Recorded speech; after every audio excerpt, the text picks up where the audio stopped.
เกิดอีหยังขึ้นทุกคนเอื้อยไพ่ของตุนเอได้ออกมาโพสต์เคลื่อนไหวเป็นเดือดเป็นห้อนหลังคนมีบอกว่าดีแล้วแหละที่ผัวตุยอยู่ในถ้ำโอ้โหแบบนี้กระเดือดละตี้สบายดี FC แฟนคลับทุกทานมาพบมาพ่อกันอีกแล้วท่านผู้ชมคลิปนี้ห่างหายกันไปหลายมื้อหลายวันเติบมีข้อมูลข่าวสารใหม่เกี่ยวกับเอื้อยไพ่ของตุนเอหรือว่าพี่สะใภ้ของตุนเอซึ่งก็เป็นหนึ่งในสองครอบครัวที่สูญเสียนักกว่าหมู่ซึ่งเสาหลักของครอบครัวบ่ได้ออกมาท่านผู้ชมในเมื่อเสาหลักของครอบครัวบ่ได้ออกมาแล้วภาระก็สิตกมาอยู่กับน้องพรเอื้อยไพ่ของตุนเอมีลูก2คนคนหนึ่งก็กำลังจะเฮียนยางเฮียนคานเฮียนยางคนหนึ่งก็คันเอาไปเข้าโรงเรียนก็สิอยู่ป .1 ได้อยู่บ่ท่านผู้ชมซึ่งบ่สามารถช่วยเหลือตนเองได้เทื่อต้องได้พึ่งพาการดูแลจากแม่แล้วก็บ่สามารถห่างแม่ได้ทั้ง2คนนี้เลยในเมื่อบ่สามารถห่างแม่ได้ทั้ง2คนนี้แล้วก็เฮ็ดอะไรบ่นี่ท่านผู้ชมสิ่งที่สังคมอยากจะเฮ็ดอยากจะฮู้นั่นก็คือพากันให้กำลังอกกำลังใจได้หลายคนก็ให้กำลังอกกำลังใจเวลาผ่านไปเป็นเดือนก็ยังมีคนอีดูสงสารทั้ง2แม่ลูกนี่อยู่เนาะบางคนก็ช่วยเหลือนู่นนี่นั่นบางคนก็โอนเป็นเงินให้บางคนก็ซื้อข้าวน้ำซ้ำปลาอุปกรณ์ไปให้ช่วยเหลือสร้างบ้านให้ฐานะพลิกพันไปแบบหน้ามือเป็นหลังมือเลยท่านผู้ชมพลิกพันแบบในชีวิตนี่ขั้นกรณีว่าผัวบ่ติดถ้ำก็อาจจะบ่มีซ้ำนี่เนาะหรืออาจจะมีกว่านี่เหรียญมันมี2ด้านเนาะปัจจุบันนี้เงินก็เว้าตามซื้อว่า200-300กว่าล้านบวกใส่กับเฮือนเนาะแต่ค่อยว่าขั้นกรณีว่าผัวบ่ติดถ้ำนี่อนาคตบ่แน่เฮือนก็อาจจะหลังใหญ่กว่านี้แต่เงินก็อาจจะบ่มีหลายซ้ำนี้หรือถ้าเข้าไปในถ้ำแล้วโชคดีได้หลายเข้าไปหลายเทื่อก็อาจจะร่ำจะรวยมีเงินหลายมีเงินใหญ่มีรถขี่ก็เป็นไปได้มันก็มีเหรียญ2ด้านเพราะว่าอายุเขาเจ้าก็20ปลายกว่าปียังบ่ทันเฒ่าทันแก่แต่ว่าพวกเจ้าฮู้บ่สาเหตุที่เอื้อยไพ่ของตุนเอเดือดตั้งแต่มื้อเช้านี่พร้อมกับแชร์โพสต์นี่ซึ่งเป็นโพสต์ของคนลาวเฮาเองได้ทุกคนซึ่งเป็นโพสต์ของคนลาวเฮาเองใส่หน้าปกแบบนี้แหละแล้วก็มาโพสต์ว่าผัวตุยได้ดีมันก็ผัวตุยแล้วได้ดีเลยว่าซั่นและที่สำคัญมาเอารูปทั้ง4คนใส่บ่ว่าจะเป็นน้องปิ่นน้องพรแล้วก็เท่ารัดเท่าเบเอามาตัดใส่กันแล้วพร้อมเขียนว่าดีแล้วที่ทั้ง2ไปตุยลูกเมียได้เฮือนได้เงิน300กว่าล้านโอ้โหท่านผู้ชม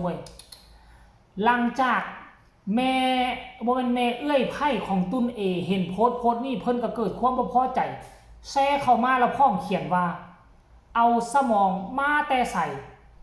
นี่บ่แม่นคนเนาะนี่น่ะว่าซั่นนี่ความหมายของเราก็มึงเอาสมองมาแต่ใส่คำเว้าของมึงเว้าออกมาได้จังได๋มึงแม่นคนหรือบ่ความหมายของเรานะคันสิแปลตามตรงความจริงแล้วท่านผู้ชมอันได้ดีบ่ได้ดีนี่ชีวิตของคนเฮามันมีค่าบ่มีผู้ใดเนาะอยากให้คนในครอบครัวตนเองไปตุยแล้วคนทั้งหลังมีหวังจะได้เงินได้คำน่ะบ่มีผู้ใดเด็ดขาดเงินคำกำแก้วมันบ่สามารถสิเอามาแลกกับชีวิตของคนได้อันผู้ที่เว้านี่ก็อาจจะสร้างประเด็นสร้างกระแสเพื่อให้คนเข้าไปถล่มคอมเมนต์หรือให้คนไปต่อว่าต่อขานเพื่อหวังยอดไลค์ยอดแชร์เอาซื้อๆท่านผู้ชมขั้นกรณีว่าทุกคนมีจิตใจแบบนี้น่ะคือถือว่าบ่แม่นคนแล้วบ่มีผู้ใดดอกคันฮู้ว่าสิได้เงินได้เฮือนใหม่นี่เอ้ามาจับสลากกันคนในเฮือนเฮามี 3-4 คนเสียสละคนนึงมึงไปตุยซะเฮาสิร่ำสิรวยเฮาสิอยู่กินสบายครอบครัวสิเหลือมันบ่มีไผคิดแนวนั้นดอกมันบ่มีผู้ใดอยากให้เฮ็ดคันท่าแลกได้น่ะคันท่าเปลี่ยนได้เขาบ่เอาเงิน300 200 300น่ะเฮือนเขาก็สิบ่เอา เขาอยากได้ผัวเขาคืนมาอยู่เฮือนขาดๆโปดๆนั่นมันก็มีความสุขมันเป็นแนวนี้ได้ทุกคนเลยอันนี้เพศนี่ก็ไปเว้าโพดโพท่านผู้ชมดีแล้วทั้งสองคนไปตุยลูกเมียได้เฮือนได้เงินครอบครัวละ200-300ปลายล้านโอ้โหก็สิโพดไปมาบัดนี้มาฟังคอมเมนต์หลังจากที่น้องพรแชร์โพสต์นี่ก็มีคนเข้ามาเนาะก็มีคนเข้ามาได้บัดนี้เข้ามาคอมเมนต์ไว้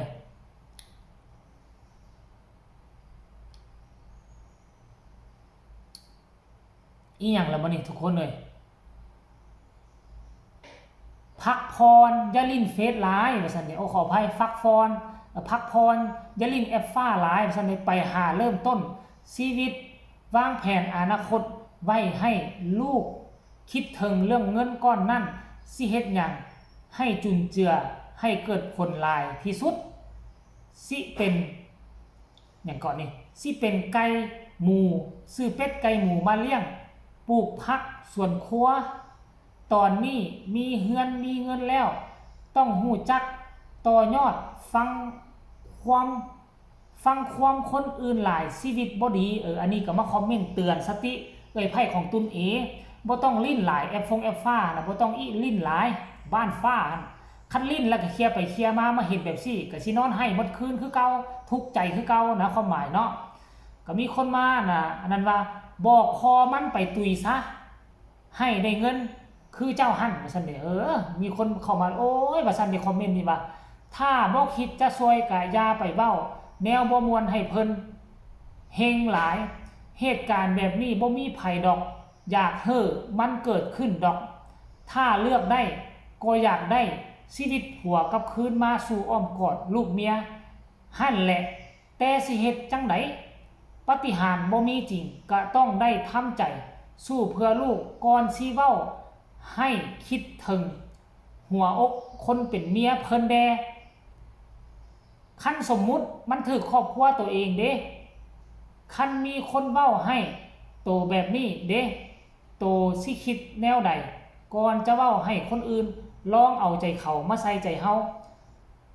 คิดแล้วจังเว้าบ่แม่นเว้าไปจึงคิดมันเสียความรู้สึกคนที่ถือข้อให้เด้นี่ท่านผู้ชม FC แฟนคลับมีคอมเมนต์หลายๆเลยแหละหลายคนก็บ่เห็นดีกับโพสต์นี่ท่านผู้ชมหลายคนก็บอกไล่ให้คนในครอบครัวเราไปตุยลองเบิ่งแล้วก็สิได้เงินได้คำและเราก็สิดีใจติโดยเฉพาะคือให้พอเราไปตุยซะแล้วก็เราก็สิได้เงินได้คำมาได้เงินได้สั้นเราก็สิดีใจโอ้พอตุยแล้วตูได้เงินตูได้คำมันสิเป็นแนวนี้บ่ท่านผู้ชมเอาสำหรับ FC แฟนคลับพี่น้องชาวลาวชาวไทยได้เห็นคลิปนี้แล้วได้เห็นโพสต์นี้แล้วพวกเจ้ารู้สึกแนวใดคอมเมนต์มาได้ทางใต้คอมเมนต์สำหรับคลิปนี้ฝากฝังเอาไว้ซะนี่พายุกำลังจะเข้ามาอีกแล้วสบายดี